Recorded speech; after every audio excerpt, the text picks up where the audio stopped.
All right, guys, our next bit of news today comes to us from Variety, and as soon as the page loads, come on, Paige. I know you can do it. You can do it, Paige. Come on. Oh, man. Sorry, you guys. There it is. Margot Robbie. Da, da, da, da. So Margot Robbie's production company, Lucky Chap, they just signed an exclusive first look deal with Amazon Studios, and specifically like for the distribution through Amazon Prime. So Lucky Chap, which is comprised of Margot Robbie and all of her collaborators. So here's a really cool thing about Lucky Chap. It started as a writing group where Margot Robbie brought a very specific group of talented women together to write their own projects.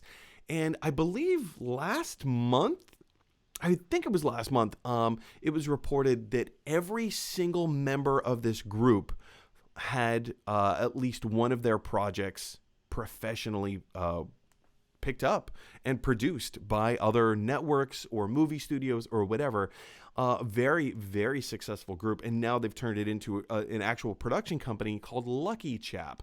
And they have signed an exclusive first look deal with Amazon. Now, first look deals. What is a first look deal? First look deal means that Amazon gets the exclusive right to take or to pass on anything that comes out of Lucky Chap.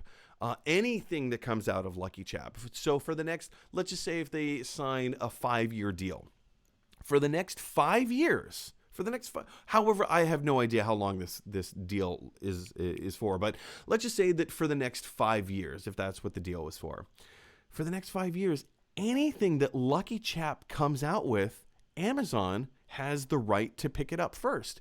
If Amazon passes, then they can shop it around to other places. But if Amazon likes what they have, yoink, ours. First dibs. That's all it is. That's all a first look deal is. They get to call first dibs. And this is huge. This is huge because Margot Robbie is one of the, and of course she's at the forefront of all this. Everything that Margot Robbie has done. Yeah, I'm going to go ahead and say everything that Margot Robbie's done has been executed with extreme care. I would even say maybe that's a wrong word usage. I was gonna say prejudice, but I'm like, yeah, no, maybe that's not the right word there.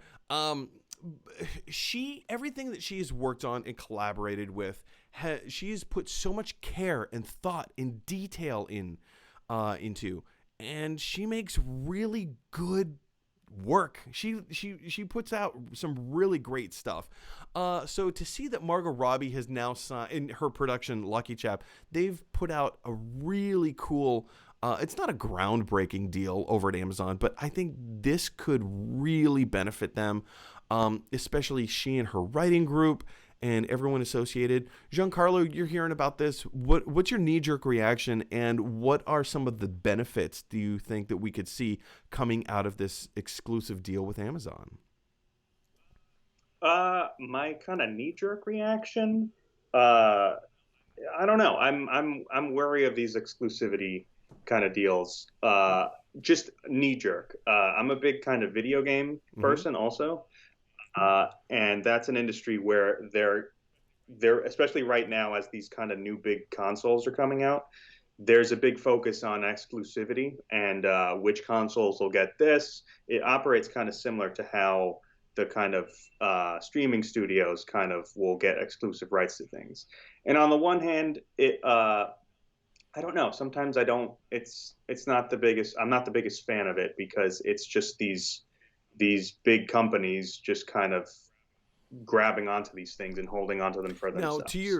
Now, if I can just jump in here for a quick second, in our live chat, I normally save live chat questions for the end and make it a segment all of its own. However, Carter O'Brien Ford, a mutual friend of ours, he's currently watching the show, and he just commented something about the first dibs thing of what I was referring to. And this feeds into what you were just talking about, Giancarlo, with kind of the hesitancy of signing these exclusive deals. He says Amazon, can also call first dibs, but then put it in a closet for no one to see. Exactly. That kind of stuff I'm wary of. On the kind of flip side of it, this is the kind of stuff that I think really makes these streaming services kind of worth it, especially if we're moving towards this kind of future where everything's going to kind of be these streaming services, and these big companies will have kind of streaming services that they kind of pivot against each other. These are the kind of projects that will make having Amazon Prime as a service like more interesting, because you'll only get this on Amazon. And these kinds of projects popping up, if they do end up becoming something, kind of make these services more worthwhile, especially if you're somebody who is more likely to invest in just one streaming service versus like all of them or multiple ones. But I don't know. Yeah, those are kind of my two kind of takes on this. There's a little bit of a knee jerk, and then it's also what kind of flavors the streaming service, if they're good stuff. Yeah, no, I agree. Especially what you brought out, as well as Carter. These are points that, when I hear about, I just go, yay, this sounds fun. But then realities tend to set in a little bit. I'm like, well, you make a good point. And I mean, I think with Amazon, it's interesting because I think Amazon, more than some other companies this year in particular, there's been a real focus on it and kind of a reckoning with the public in a lot of ways as a company. But Amazon's also had some quality kind of streaming stuff. As a streaming service, they've already got some prestigious stuff on their kind of service, while other services are still kind of playing catch up in some regards. So it's interesting to see moving forward, because they've already kind of established themselves as a streaming service. Well, I mean, earlier we were talking about how streaming services don't release their numbers. Some numbers they do release. And one of the numbers that Netflix released in their 2019 review, I don't know what to call it. In 2019, in 2020, they released numbers about their 2019 year, which is to say that 70, or maybe it was 80%. Let's cut the difference. Let's say 75. 75% of all the content streamed on Netflix is like previously owned content, or like catalog, library content. Mm-hmm. The Office, Frasier, Parks and Rec, like those. I'm just naming NBC shows. Like all of their Friends, again, another NBC show. It's the comfortable content. It's the comfortable thing. It's not the original productions. I mean, we all love to sit here and say, "Yay, Stranger Things, greatest television show on Netflix ever." But it doesn't get the same type of response, or rather, the original content doesn't get the same kind of response that the previously, like, what's the word that I'm looking for? When you have to pay some licensing fees. Like it's almost like they're virtual, like digital syndication. Yeah, that's exactly what it is. They're virtually syndicated shows. But yeah, I mean, something like this with Margot Robbie, I think will be interesting to see, something to keep an eye on.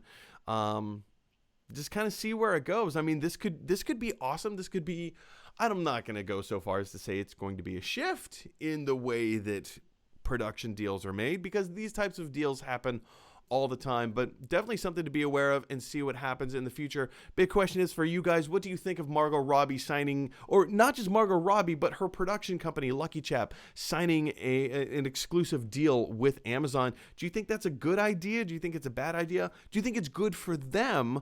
Do you think it's bad for the consumer? Where do you sit? Jump on down to the comment section below and let me know your thoughts. Hey everybody, thanks for watching. If you like this video, click like. If you really like this video, click subscribe. And if you really, really like this video, click share. Because that is exactly what Michelangelo from the Ninja Turtles would want you to do. Teenage Mutant Ninja Turtles.